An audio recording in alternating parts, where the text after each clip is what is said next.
What's happening, everybody? We're back. It's me, your resident supervillain, Mr. J. Washington. And I'm the swaggy blerd, Winston A. Marshall. And we are here with the review for Season 1, Episode 6 of Harley Quinn on the DC Universe. If you have not seen this episode yet, you know, I keep saying that like we really don't need to say it, but Winston keep being like, you man, It might be their first time. They may not have been here before. It's going to be spoilers, okay?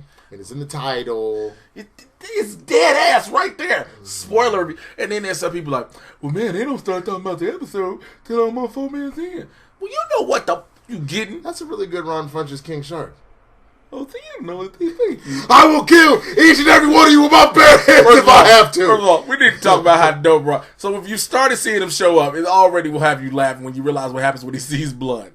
So this one, I think the biggest thing that we need to like allude to right away is that King Shark is literally supposed to be the black man in the crew. He's the black man. He's literally the black dude. He's the black nerd of the crew. And so he's literally a blerd. He is literally a blerd. He's literally a blerd. But he also happens to be a fucking shark. So it's one of those. So it's one of those things where on the one hand it's the idea of like, oh, he's a shark. So you might like, as you might with a bigger black person, you might be like.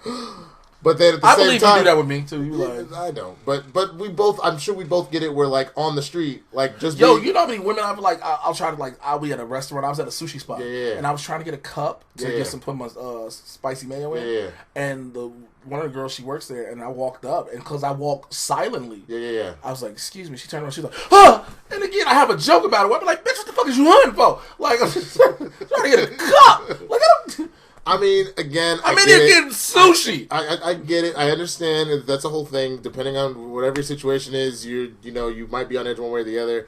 I get annoyed by it because it's some stupid shit where I'm literally jogging. Like I'm in a fucking Goku anime ass workout outfit jogging down the street, and I'll see it intentionally like I shouldn't say. I see a lady on the street who will literally go and then like walk in the middle of the street. And I'm like, I don't want anything that you have. I'm running. You see how tired I am in my face? First of all, I'm not going to lie to you.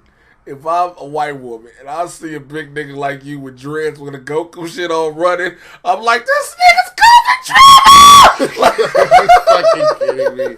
Anyway, I bring this up because this becomes key to King Shark's character in this episode. I'm just here so I won't get fined. So the episode starts. Harley is out here. She steals some shit from Wayne Tech. She wants to lead Jr. to catch up with them. But she finds out that they're not in the news, but they realize they get a review. They get a review from the cowed critic who's like, yeah, they're trash. They're shit, whatever. And also, they always leave people behind. Also, Poison Ivy and Dr. Psycho are probably fucking. And that's because at one point, Dr. Psycho almost fell and hit the cement off of the building, and Poison Ivy caught him. So like a baby, though. So now everybody is pissed off because they're like, well, we didn't leave anybody behind. It's like, oh fuck, we left behind Clayface's arm because his arm got crushed in one of the Wayne Tech security doors. Now, so here's the thing: you would think his arm is not a person. However, turns out they make a plan.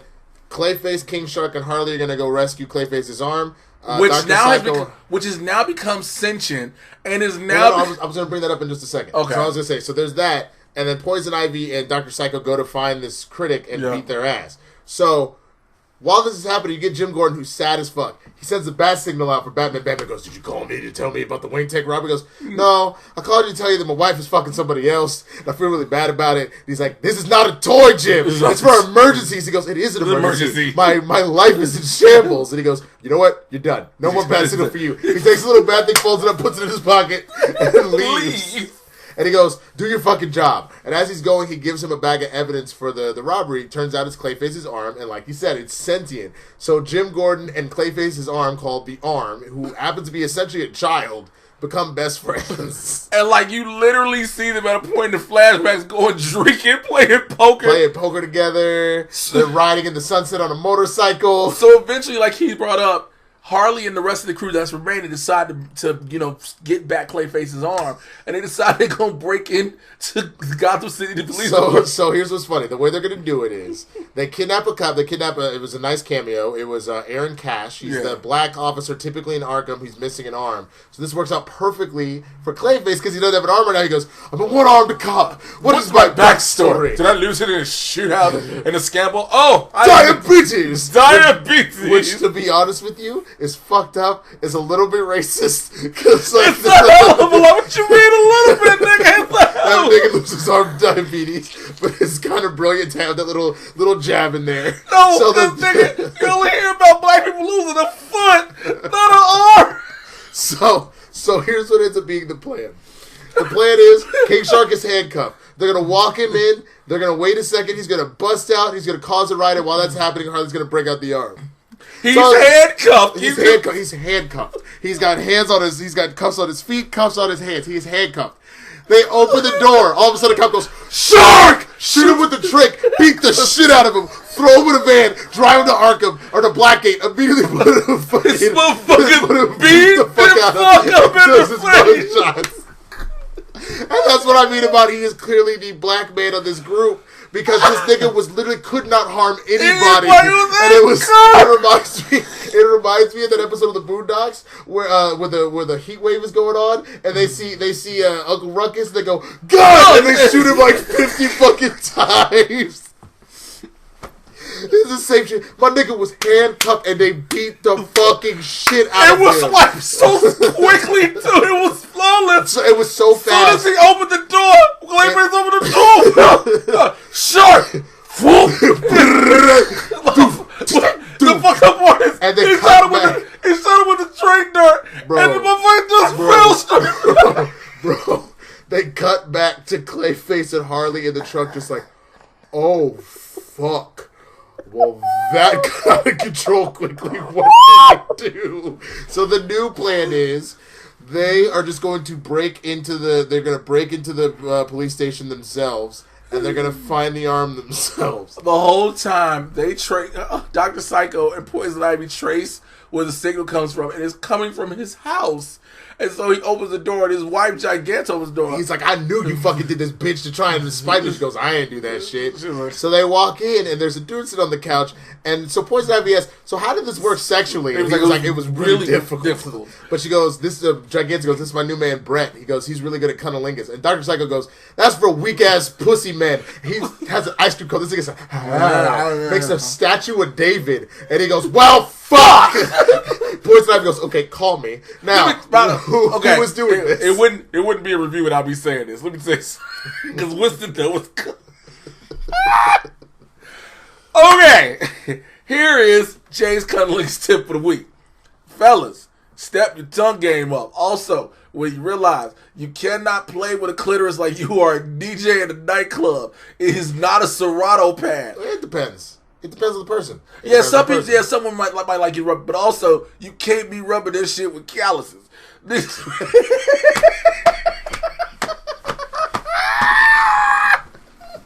Moisturize your lips, nigga. That's what he's saying. No, but fingers like niggas be out here lifting dirty shit, picking up old Cutlass engines, and he trying to. That's why you need to clean your damn. That's why ladies want you to keep your nails short and clean. Right, fellas. I know you want to. I'm a pimp. I want to keep my nails on fleek. Like nigga, you can't go into the inside of his cervix around his razor clothes. Where is this going? What does this have to do with the review? Pussy eating is great. Also, I was watching Basic Instinct the other day. Yeah, I'm not doing this with you today. So wait, I'm not doing this. Thing, they don't make sex scenes like they do in the 90s because clearly Michael Douglas was eating all of Sharon Stone's ass. And then they was like, somebody hit me up was like, that's how he got throat cancer. I was like, you will not put that evil on Cuddlingus, okay? That is my tip. Oh my God. Anyway. Dr. Psycho finds out it's his son that's been doing this. They have a whole moment where he's like, I fucking hate you, Dad. You're a piece of shit. And he goes, you made my life hell. And he goes, son, I only made your life hell because the supervillains don't come from happy homes. So I saw the evil potential in you, so I made your life hell. Like, he's like, you named me Herman, nigga. And he's like, I did this because that's how I knew that you could be the best supervillain you could be. He's like, all I ever wanted was your approval, but I didn't think I was evil enough. He's like, no, son, that's all so rude. So they have this whole, I hate you, Dad. I hate you, son. Yeah. Like, this wonderful little moment. They make up, right? Cut back to Harley. She's holding up the police station hostage with the little button thing she stole from Wayne. Doesn't know what to do. But Gordon decides to start shooting at him. Right before she gets shot, she presses the button, teleports her to the Batcave, which we end up seeing her ass because she's stuck on a stalactite for a minute and her ass pops out because she's being held by underwear. Has a whole conversation with Batman. Batman's like, man, fuck Jim Gordon. He's a piece of shit. Also, by the way, Harley thick. Harley is thick. Harley thick. Yes, she is. Okay. Yes, she is. So she had a little conversation with Batman being like, that's your best male adult friend. And he's like, nah, we're not friends. We're just coworkers. As the screensaver comes up, this nigga is having a birthday party with the birthday hats. And Jim Gordon is out here just like rubbing his shoulders and be like... So they go back. They right before Jim Gordon is about to kill Clayface or put him in jail or whatever, Batman and Harley show up. They make up. Batman puts the bat signal back. He immediately drops the arm, being like, "I knew you wanted to be with me again, and all I needed you to do was the shit. The arm is like, he's like, nigga, I thought we was here. We were here. Hey, the arm looks so hurt. So then Jim Gordon trying to be nice. You can go back with your daddy. Go back. Go get reabsorbed. So when the arm is walking, and you realize they done made an ass on the arm. The arm has an ass, so it's walking away. He immediately gets reabsorbed. And then Batman's like, cool, now to take you out of Arkham. And she's like, motherfucker, I just repaired your most important adult relationship. He goes, I don't care. So right before Batman tries to hit her, she throws the teleporter. His ass teleports to the Batcave. And then all the cops show up, so they're about to get caught. When Poison Ivy and Dr. Psycho help them. Dr. Psycho leaves the guns and starts making shoots back. There's a diversion. Jim Gordon has a clear shot, but he sees the arm and he gets teared up. And he's like, go ahead. So they get home. You don't even see no eyes. You just see the arm. It's a regular fucking arm. Yeah, it's just a regular arm. And he's like, okay. They go back. The review has been taken back from the cowed critic. He's like, they should be a part of Legion of Doom class, especially Dr. Psycho, you know, who did a badass thing and made Batman disappear with his powers. Or she was like, that's not how it...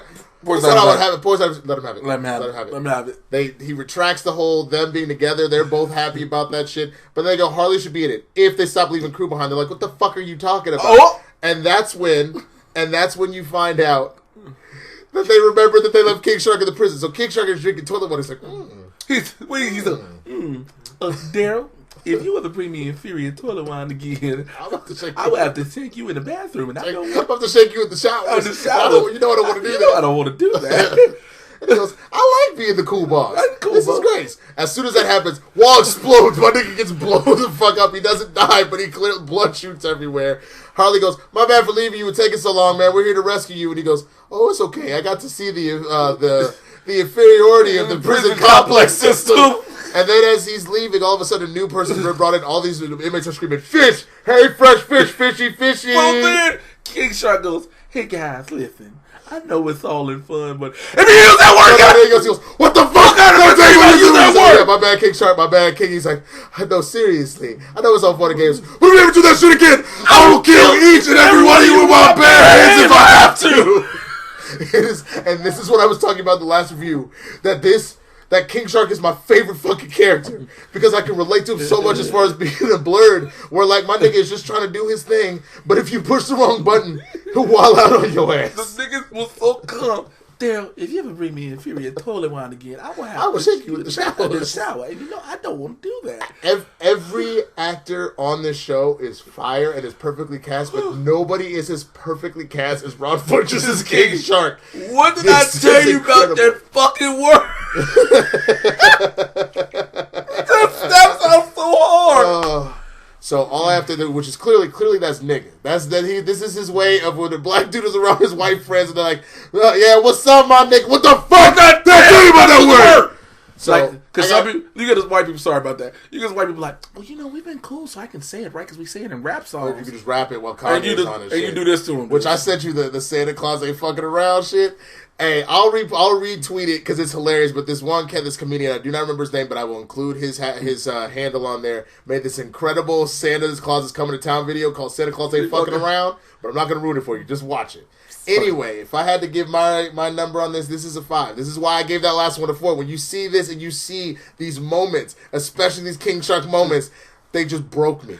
They absolutely broke me. They beat the dog shit out of a fish. I give it a 5. I can't say nothing else about it. I told y'all in the previous episode, Christopher Maloney as Jim Gordon. I'm joking. I'm fucking so good. He is so good, and you can hear these Stabler moments in him where he's clearly being the hardcore cop when he has to be, but he's just a broken man. This whole tale about my wife could see the deadness in my eyes when we fuck, and she's fucking another man, and Batman be like, "No, nigga, I can't be a part of this." Like, he's like, it's supposed to be a part of my Jim Gordon even talking to the arms. He's supposed to be there for my emotional struggles. But that's the other thing I love about this show. They don't make Batman to be this super mythological. Like they are in the sense of like being beat up by Batman or caught by Batman is a big thing, but they are showing it's not about Batman. And not only is it not about him, but they show that he's flawed than a motherfucker. He abandoned his adult friends. He don't hang out with them. He has to try and explain to his son what sex is. Like, you know what I'm saying? Like, Batman is complicated. I think I got the bad signal. Batman is also a complicated kid, and that's what's brilliant. This whole thing is a farce on everybody. Everybody is fucked up in one way or the other. So because we've never seen him before be flawed. Yeah, Superman is flawed. Remember that one episode you saw when they trying to kidnap Lois when you're first introduced to Damian, and he's like, "Look, I get it. Everybody's complaining about the paywall. It's $7.99. Shit like that. It's like it's real pretentious. It's all these flaws behind it. But we want to know what you think in those comments below. All right. So like, subscribe, and click on the notification bell so you know when more videos are dropping here on the channel. All right. Make sure you follow me on Twitter, Instagram at Mr. J Washington, MRJAY Washington. All right. Join my Patreon, my Super Villain Squad on Patreon, patreon.com/Mr. J Washington. And check out the Mad Titan podcast everywhere you get your podcast. Listen on. I get you caught up on everything that's happening in the Marvel and DC live action and cinematic universes. The Swaggy Blerd, THESWAGGY BLERD, Twitter, Instagram, Facebook, YouTube, Letterboxd. Do a lot of reviews and stuff on there. You see me on SCN Live a couple days a week. You will see us on the Schmodown. For those that are Schmodown fans, you've heard the news by now that Jay is going to serve as a advisor, or a consultant on my Team Swag. So, you know, I got one of the best that ever did it as a manager coming to help me out as I start my journey on that. Also, we forgot to start this out by saying Happy New Year. Happy New Year. I forgot it'll be 2020 by the time Yes, it's 2020. Wow. Happy New Year. This is our first review of 2020? Yeah, we kicked off 2020 with Harley Quinn. I mean, with King Shark being a badass. But I can't be mad. Hey, well, this next episode, I won't give any spoilers away because you do need to have a chance to watch it. Get ready for the return of my second favorite character. The Queen Hell yeah. No. Okay, man. Hell yeah. Now, for me, it's the Queen of Fables. Wanda Sykes as the Queen of Fables is the greatest thing ever, and it pays off so much in this next episode. Both of them. They both have a lot to do, and it's absolutely wonderful. So we'll check y'all next time, y'all. All right, man. Enjoy. Hopefully you're over your hangover by now. Well, I'll let you next week. We out.